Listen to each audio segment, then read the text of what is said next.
How to fix the messages missing sync now issue on Messenger. Hello everyone, welcome to the channel. This is Rose and I'm here to guide you on how to fix messages are missing sync now issue on Messenger.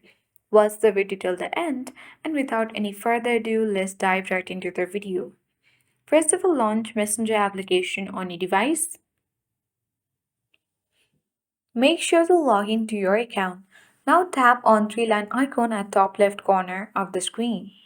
Now tap on gear icon at top right corner of the screen. Scroll down. Under Preferences, select Privacy and Safety option. Now tap on End-to-End Encrypted Chats. Select Message Stories and make sure that your message stories are turned on to sync your messages.